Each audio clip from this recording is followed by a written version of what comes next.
Buenas noches, mis queridos hermanos y hermanas que desde sus hogares y gracias a Dios desde distintas provincias de nuestra amada Argentina, seguimos esta lección cada noche, esta lectura orante de la palabra de Dios.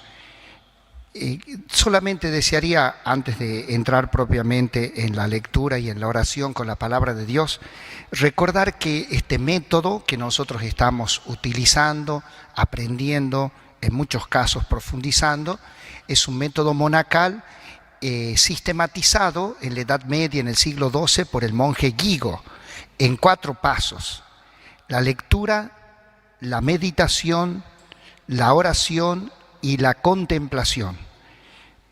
Tenemos que, deseo aclarar que yo acá, como digamos que doy mucho tiempo al primer paso, es por estas cuestiones técnicas, pero cuando uno hace la lección en la casa o en el templo, solo, como familia, o cuando hacemos en grupos, nosotros le damos, es una lectura orante que lleva mucho tiempo de silencio y requiere tiempo. Y los tiempos normalmente son equilibrados, lo que uno da a la lectura, el primer paso, lo que dice el texto, después el silencio para la meditación, para que Dios nos hable al corazón. Luego brota solo de la lectura la oración y finalmente darnos tiempo a la contemplación. Desearía que en estos días que estamos junto a nuestra madre y encerrados en las casas podamos aprender, profundizar y aplicar este método que en la iglesia siempre es recomendado y que nos ha hecho tanto bien, porque los monjes han sido personas que a través de la oración y del trabajo prácticamente han salvado la cultura de Occidente. ¿Y qué pretendían ellos?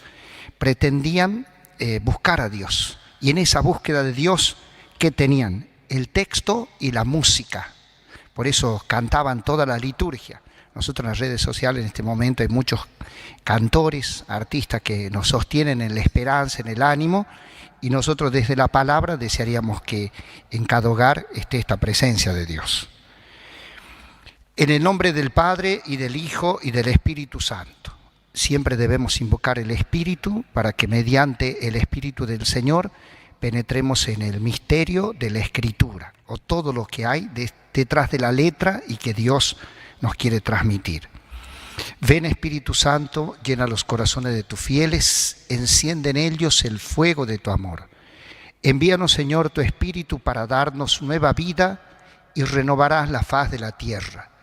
Oh Dios, que has iluminado los corazones de tus fieles con la ciencia del Espíritu Santo, haz que, guiados por este mismo Espíritu, gustemos la dulzura del bien, gocemos siempre de su celestial consuelo.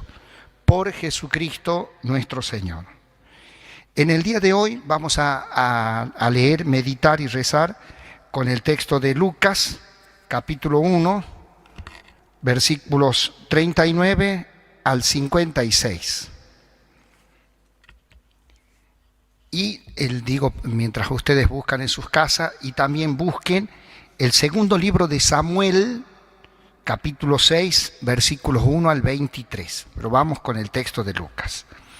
En aquellos días María partió y fue sin demora a un pueblo de la montaña de Judá.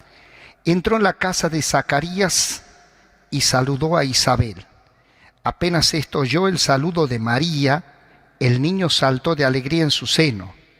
E Isabel, llena del Espíritu Santo, exclamó: Tú eres bendita entre todas las mujeres, y bendito es el fruto de tu vientre. ¿Quién soy yo para que la madre de mi Señor venga a visitarme? Apenas oí tu saludo, el niño saltó de alegría en mi seno. Feliz de ti por haber creído que se cumplirá lo que te fue anunciado de parte del Señor. María dijo entonces: Mi alma canta la grandeza del Señor, y mi espíritu se estremece de gozo en Dios mi Salvador, porque Él miró con bondad la pequeñez de su servidora. En adelante todas las generaciones me llamarán feliz, porque el Todopoderoso ha hecho en mí grandes cosas. Su nombre es santo. Su misericordia se extiende de generación en generación sobre aquellos que le temen. Desplegó la fuerza de su brazo, dispersó a los soberbios de corazón, derribó a los poderosos de su trono y elevó a los humildes. Colmó de bienes a los hambrientos y despidió a los ricos con las manos vacías. Socorrió a Israel su servidor, acordándose de su misericordia, como lo había prometido a nuestros padres, en favor de Abraham y de su descendencia para siempre. María permaneció con Isabel unos 3 meses y luego regresó a su casa. Palabra del Señor. Gloria a ti, Señor Jesús.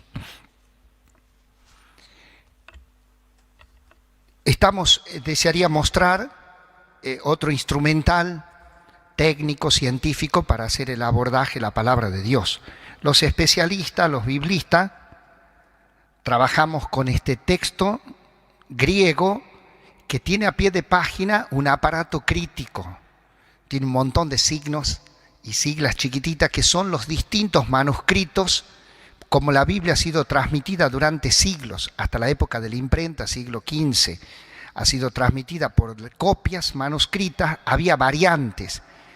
Cuando se copiaba el texto y se encontraban variantes, ¿no?, se reflejaban esas variantes. Y este trabajo crítico de especialistas en el mundo nos da este texto, el texto griego, con este aparato crítico, cuando hay pequeñas variantes, a veces hasta una conjunción, y si en un manuscrito está, si el copista en otro no lo hizo, está reflejado acá.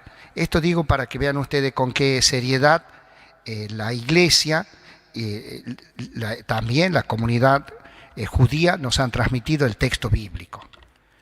Bueno, vamos a trabajar.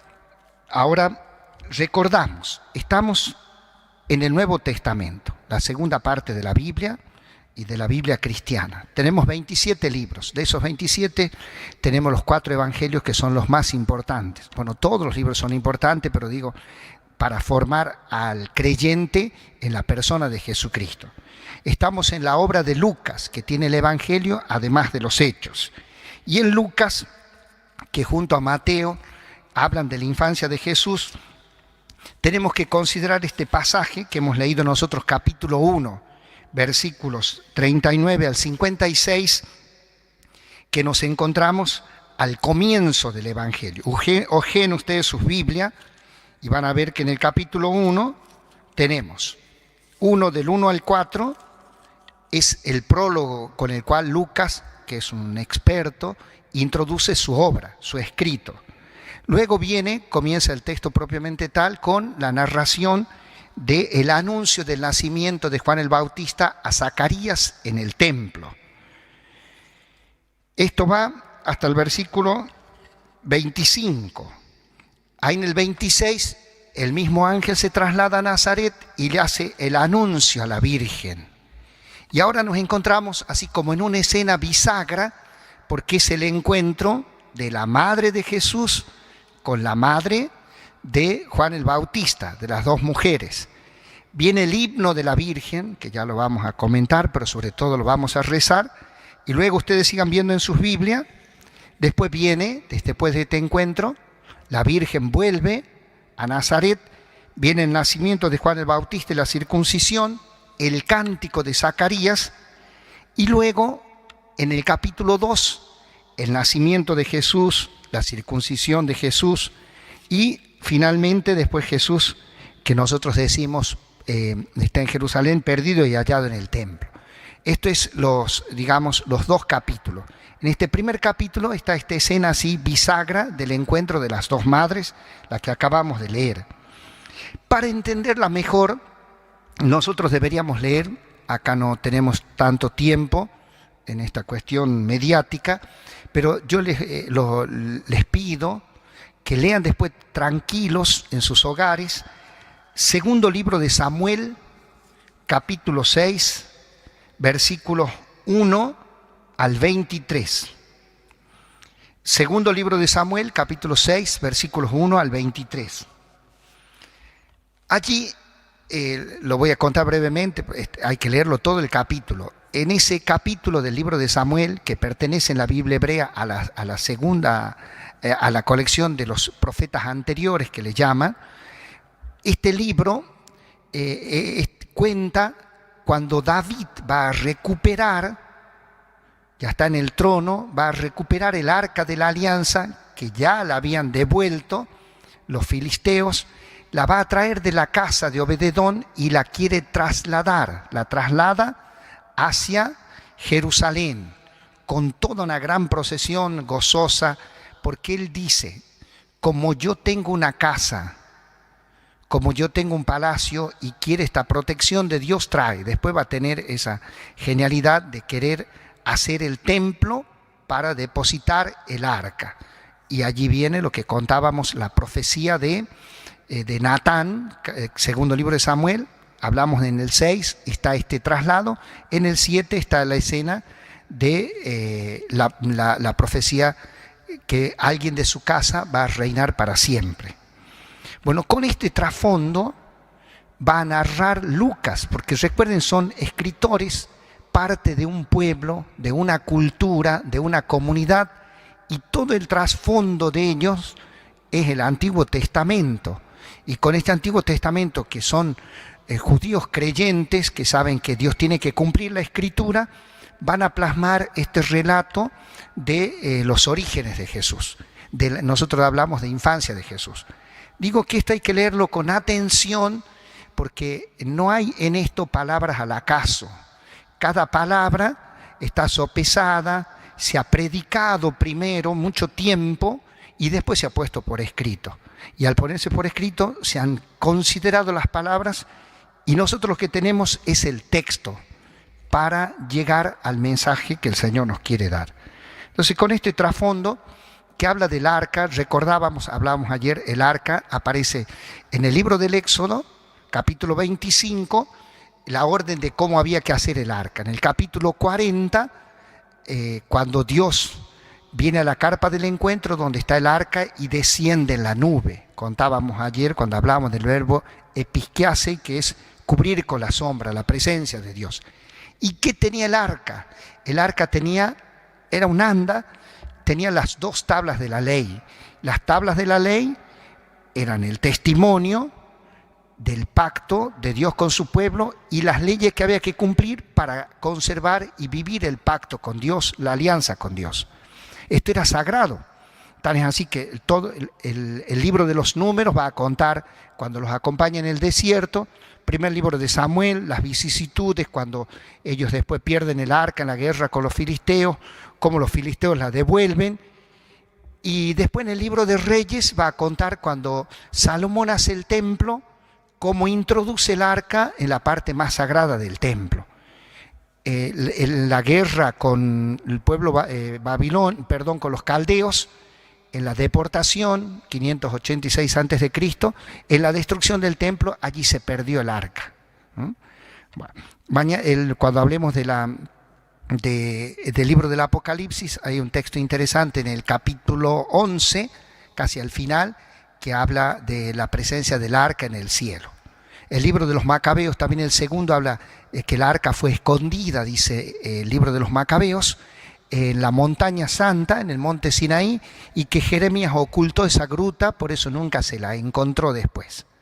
Bueno, el arca, insisto, es una presencia, la presencia tangible de Dios en el Antiguo Testamento, que acompaña al pueblo. Primero Dios es nómade, como el pueblo, va en su carpa, y después está en el templo, por eso es un lugar sagrado. Con todo esto, el evangelista nos narra esta escena con este trasfondo, donde cuenta una escena doméstica. Y ahora vamos versículo por versículo.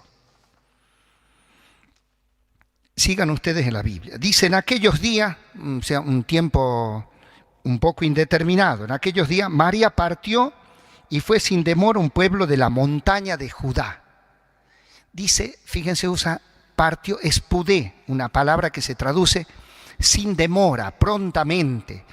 La Virgen acaba de ser, se le ha anunciado y acaba de acontecer la encarnación, acaba de concebir, pero el ángel le dio el dato de que su prima mayor, era estéril, está embarazada. Entonces la Virgen, podríamos decir, corre entre Galilea, entre Nazaret y estas montañas de Judea, que la tradición ha ubicado este lugar de Zacarías, en lo que hoy llamamos Ein Karem, ¿no? Que significa la fuente de la viña, ¿no? Ein Karem.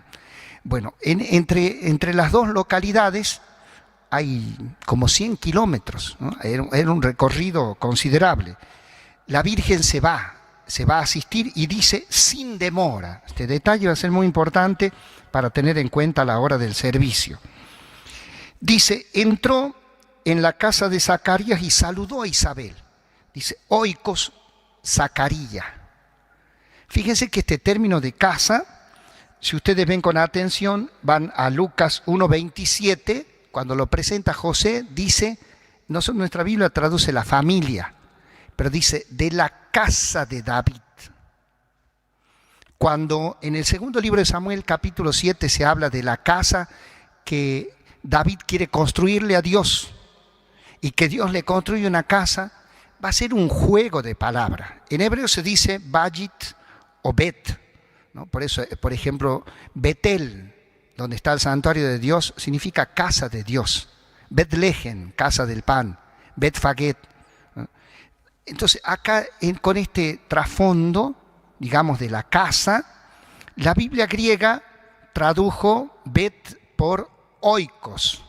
De ahí viene la palabra economía, que son las reglas de la casa. De ahí viene también la palabra ecología, de eso vamos a hablar mañana. Hoy vamos a hablar de la casa, es hermoso, toda la escena acontece en la casa, acá no hay templo, es una escena doméstica, es hermoso este pasaje, más en estas circunstancias que nosotros vivimos, por la valoración que Dios da a nuestros hogares, a nuestra casa. Entonces casa es familia, y casa también es el edificio donde vive esa familia, y casa después va a ser también el templo, porque es la casa de Dios. Entonces dice, entró en la casa de Zacarías y saludó a Isabel. Apenas esto oyó el saludo de María, el niño saltó de alegría en su seno e Isabel, llena del Espíritu Santo, exclamó, tú eres bendita entre todas las mujeres y bendito es el fruto de tu vientre. Voy rápido. En el versículo 41, apenas oyó el saludo de María, el niño. ¿Quién es el niño? Juan el Bautista. El niño de Isabel salta de alegría en el seno. Esa expresión, fíjense ustedes, esa expresión que está allí en el versículo 41, la repite en el 44. Dice, apenas oí tu saludo, el niño saltó de alegría en mi seno. La palabra que va a usar el texto griego dice brefos. Así habla de niño. Miren qué interesante. Está allí en el capítulo 1, en el versículo que acabamos de leer, en el versículo 44, y después la encontramos en el capítulo 2. Fíjense ustedes, después busquen ahora en su Biblia, en el versículo 12 y en el versículo 16, cuando habla de Jesús. En el 2 ya estamos en el nacimiento de Jesús. Dice, cuando le da la orden a los ángeles, encontrarán al niño acostado en el pesebre. Encontraron al niño acostado en el pesebre. En el capítulo 2, la Biblia va a insistir, en este caso de Jesús, en el nacimiento, el niño acostado en el pesebre. Pero fíjense que con el mismo término, brefos, capítulo 1, versículo 41, versículo 44, capítulo 2, versículo 2 y versículo 16, aparece la palabra brefos. Se habla de niño, el mismo término para hablar de un niño en el seno materno, que nosotros diríamos feto, y un niño ya bebé que está en una cuna, en este caso en un pesebre, perdón. Miren la palabra. Nosotros hacemos muchas distinciones, ¿verdad? De la mórula, del feto, del embrión, del niño, del lactante, del neonato. Tendríamos que ver nuestro lenguaje, ¿no? Porque acá es un niño en el seno materno. ¿Cómo percibe ese niño? El niño es el que percibe la presencia del otro niño. ¿Y quién es ese otro niño? Jesús. Dice, en su seno apenas oí el saludo, dice, apenas oyó el saludo de María, el niño saltó de alegría en su seno. Isabel, llena del Espíritu Santo, exclamó, la Virgen la ha saludado. Y los niños se perciben. Tú eres bendita entre todas las mujeres y bendito el fruto de tu vientre. Lo que rezamos en el Ave María. Bendita, dice, bendita entre las mujeres. Acá usa la palabra Macaria, es la misma palabra que va a usar el Evangelio de Mateo en el capítulo 5, cuando habla de las bienaventuranzas. Bienaventurados los pobres, bienaventurados los misericordiosos, bienaventurados los pacientes. Esa es la palabra, por eso técnicamente decimos nosotros los macarismos. Feliz o bienaventurada entre todas las mujeres y bendito, dice, bendito, bendecido el fruto de tu vientre. Fíjense que hay un nivel de diálogo de las madres. La Virgen apenas la saludó. Los niños se perciben y hay una relación entre los niños. Dice, ¿quién soy yo para que la madre de mi Señor venga a visitarme? Miren todo lo que capta Isabel a través de la percepción de su niño. Porque en ningún momento aparece el ángel que vino y que le avisó a Isabel, también lo que hizo con María. Dice, llena del Espíritu Santo, hay un lenguaje nuevo. Tú eres bendita entre las mujeres, dice, ¿quién soy yo? La madre de mi Señor. Ya es un título de fe. Para los primeros creyentes, fíjense, en el siglo IV, el 431, siglo V, el primer dogma mariano es la declaración de la maternidad de la Virgen, el título Madre de Dios, se dice en griego Theotokos. Esto fue una larga discusión, bueno, que ahora no viene al caso, pero la discusión sobre los dogmas es muy interesante para nuestra fe, pero dijeron ellos, la Virgen, al ser la madre de Jesús, y Jesús es Dios y hombre, es madre de Dios, y le dieron ese título. A partir de esta prerrogativa, de este honor, de esta condición única de madre de Dios, después vienen los otros dogmas, y algunos son relativamente modernos, como el de la Inmaculada Concepción, que decíamos del 1854, o el último de la Asunción de la Virgen. Miren ustedes el proceso de maduración de la fe de nuestra comunidad, capta este honor, este privilegio de la aldeana, de la muchacha de Nazaret, de ser la madre de Dios.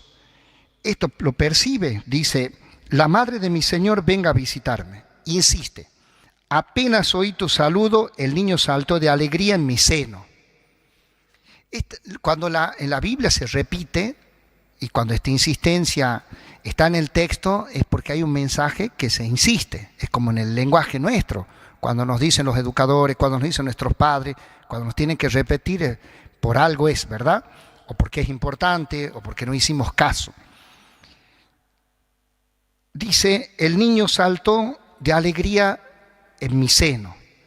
Recuerdan que comentábamos en el texto de la Anunciación, cuando el ángel le anuncia, dice, concebirás, darás a luz un hijo y pondrás nombre. Es un proceso la vida. Es un largo proceso. Concebir, tienen que pasar meses. Pasamos meses en el seno materno. Dar a luz, toda una aventura de la vida, un misterio, un riesgo. Y después viene la crianza. El nombre nos identifica, la educación nos da una identidad. Miren acá qué interesante.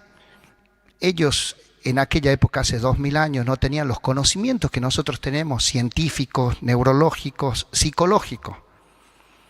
Dicen los que saben, los pediatras, dicen que hay estudios que después de las 25 semanas, porque se cuenta más por semana que por meses, o sea, después del 5.º mes, el niño percibe, tiene el oído ya desarrollado, lógicamente lo que percibe siempre primero es la madre. Acá fíjense que este niño Juan el Bautista, según el texto, tiene 6 meses.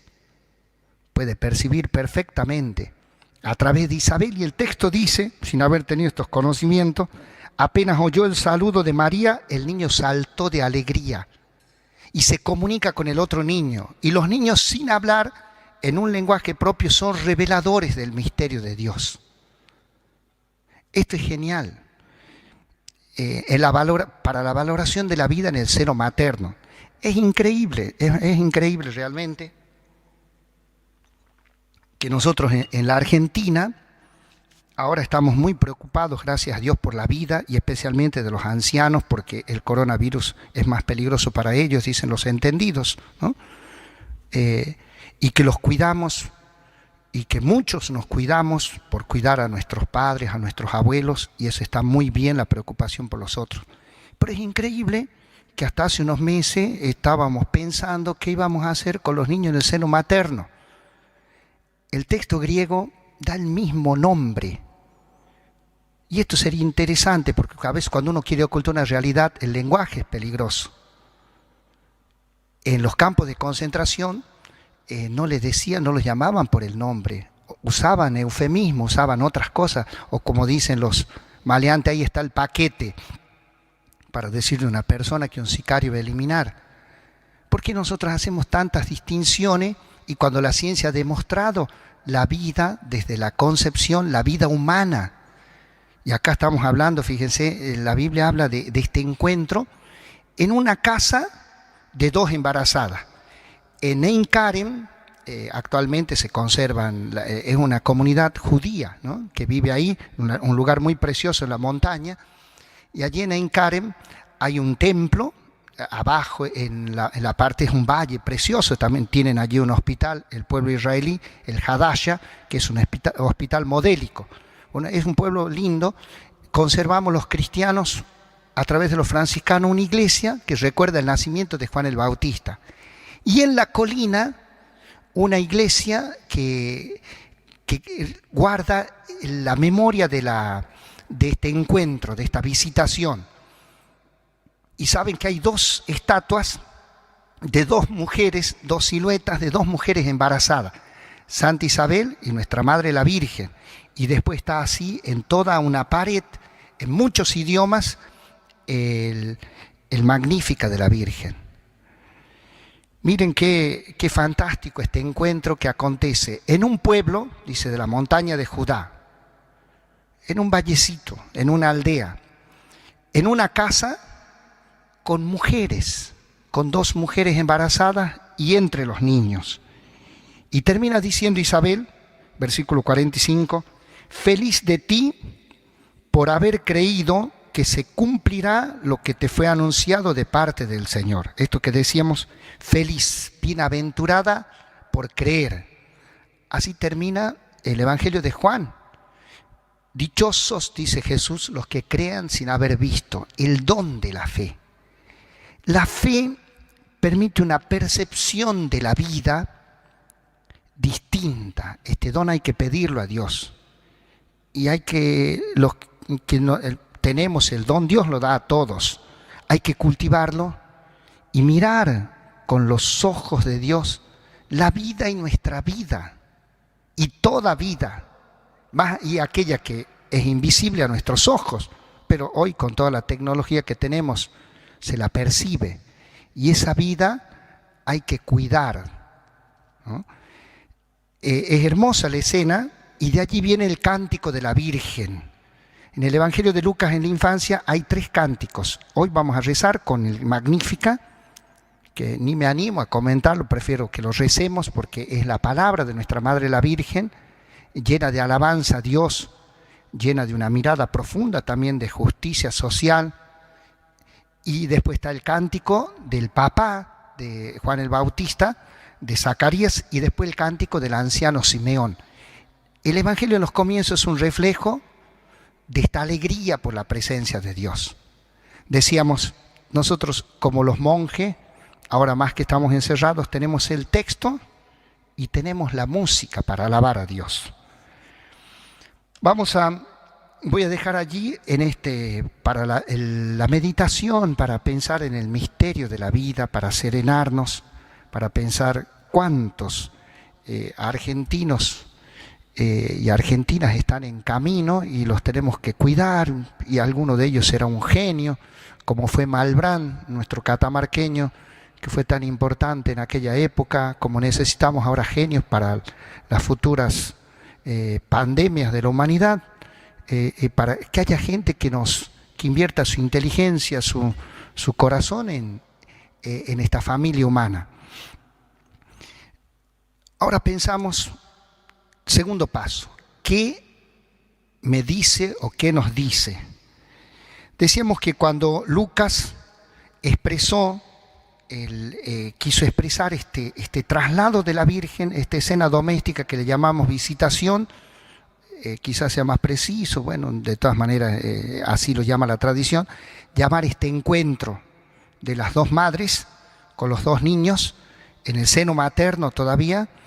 Después se va a dar en la vida pública otro encuentro de Jesús. Bueno, eso sería para otro momento, pero fíjense, con Juan el Bautista, Lucas lo narró, lo relató con el trasfondo del arca, mostrando que así como Dios transitó la historia y fue en el arca y fue llevado en el arca, ahora va en el seno, se ha corporizado, podríamos decir así, se ha humanizado, y va en el seno de la Virgen. Y allí va el misterio de Dios y lo percibe un niño. Cuando ustedes lean el texto de Samuel, cuando lo lean con atención, van a ver el paralelo que hay. La alegría de David, la alegría de Juan el Bautista, la alegría, las madres, David dice, como mi Señor, Isabel que percibe esta presencia de Dios. Y finalmente dice, el arca quedó 3 meses. Fíjense cómo termina el pasaje. María permaneció con Isabel unos 3 meses y luego regresó a su casa. Partió después de la anunciación al 6º mes, 3 meses después del alumbramiento, volvió. Van a seguir sus historias los 2 niños y después lo vamos a encontrar cuando ya son adultos, después de los 30 años. En nuestro pequeño territorio, en nuestro pequeño valle, en nuestro Encaren, cuando escribió el poeta Ponferrada, fíjense cuando en el capítulo que dedica, dice, donde el poeta habla a su tierra que la Virgen bendijo, dice al final en unos versos, y bendita en tu sol de claridad fecunda, y en la montaña pétrea que tu ciudad circunda, pues de esa luz tiene algo la fe que nos inunda, y que es como tu roca de firme y de profunda. Está hablando de Catamarca, ¿no? Y dice, todo cuanto tú tienes propicio a la alabanza ya es bendito en la imagen que inspira tu confianza. Oh Catamarca, tierra de salud y esperanza, nueva depositaria del arca de la alianza. ¿De quién? De la Virgen, arca de la nueva alianza, como decimos, arca de la alianza en las letanías. Y luego más adelante, en el capítulo donde el poeta nombra, en nombre de su pueblo pide gracias a la Virgen, dice, oh reina de los ángeles, profetas y patriarcas, y de todos los santos, pues todo el cielo abarcas. Tú que eres la inviolable Sacra Federis Arca, guarda el esperanzado valle de Catamarca. Guarda el encanto bíblico de su naturaleza, sus montañas, sus rosas, su cielo, su tibieza, en los que están presentes tu sin igual firmeza, tu hermosura infinita, tu paz y tu terneza. Cuando dice aquí Federis Arca, dice el título en latín, que es Arca de la Alianza, sobre el poeta Ponferrada, que escribió este poema en la primera mitad del siglo XX y que se ganó el apelativo bien ganado del poeta de la Virgen del Valle. Si Dios quiere, cuando el Señor nos permita salir de esta pandemia, con Hilda García y seguramente la gente de la Sociedad Argentina de Escritores, vamos a hacer un curso y vamos a reeditar esta obra, que es el Cantar de los Cantares, que nos permite leer la historia de la Virgen y con alto contenido bíblico, de fe y teológico. Hemos comentado apenas unos versículos, hemos dejado para otra circunstancia el Magnificat. Entonces ahora en el tercer momento, el momento de la oración, decíamos, ¿qué dice? Hemos tratado de explicar estos versículos. Luego, ¿qué nos dice? Yo siempre hago una aproximación a nuestra Madre del Valle. Cada uno de ustedes en su advocación, en su historia personal, Dios sabe qué nos dice a través de esto, y sería hermoso que cada uno se encuentre con la Madre y que la Madre nos consuele, que la Madre nos dé la ternura, nos dé la esperanza. Eso es un encuentro muy personal. Yo simplemente hago una aproximación. Y en tercer lugar, desearía rezar con ustedes para terminar estas palabras de la Virgen, que los cristianos las deberíamos rezar más, porque estas son palabras bíblicas que el texto sagrado ha conservado, son palabras sagradas y es un modo de alabarlo a Dios como lo alaba nuestra Madre. Con ella, en esta noche, pidiendo bendiciones para nuestros hogares, la valoración de esta casa donde Dios realmente está en nuestra casa y donde lo estamos redescubriendo, le rezamos por cada uno de nuestros hogares y por la casa común que es el mundo. Mi alma canta la grandeza del Señor y mi espíritu se estremece de gozo en Dios mi Salvador, porque Él miró con bondad la pequeñez de su servidora. En adelante todas las generaciones me llamarán feliz, porque el Todopoderoso ha hecho en mí grandes cosas. Su nombre es santo. Su misericordia se extiende de generación en generación sobre aquellos que le temen. Desplegó la fuerza de su brazo, dispersó a los soberbios de corazón, derribó a los poderosos de su trono y elevó a los humildes. Colmó de bienes a los hambrientos y despidió a los ricos con las manos vacías. Socorrió a Israel su servidor, acordándose de su misericordia, como lo había prometido a nuestros padres, en favor de Abraham y de su descendencia para siempre. Gloria al Padre, al Hijo y al Espíritu Santo, como era en el principio, ahora y siempre, por los siglos de los siglos. Amén. El Señor está con ustedes. La bendición de Dios Todopoderoso, Padre, Hijo y Espíritu Santo, descienda sobre ustedes, sus familias, y los acompañe siempre. Podemos quedar en paz. Que tengan unas buenas noches.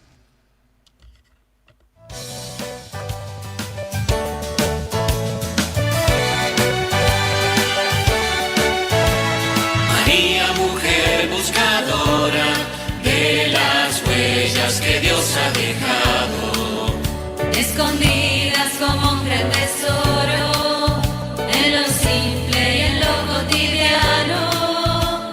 María, mujer que escuchaste la palabra de Dios con tu pueblo, respondiste discípula dócil, engendrando en tu alma primero.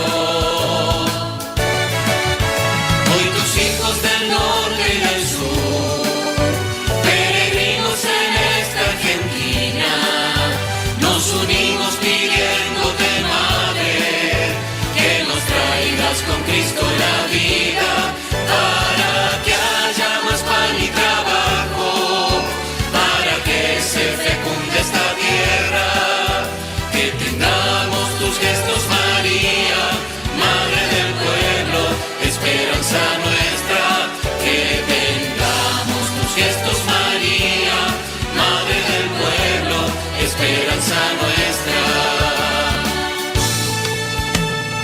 María, Madre generosa, te llamamos bienaventurada. Como Dios preferís a los pobres, en el débil es parte de su gracia. María, Madre que caminas con tus hijos tejiendo la historia, educándonos en el servicio, traduciendo el amor en las obras. Hoy tus hijos del norte y del sur, peregrinos en esta Argentina, nos unimos pidiéndote, Madre, que nos traigas con Cristo la vida, para que haya más pan y trabajo, para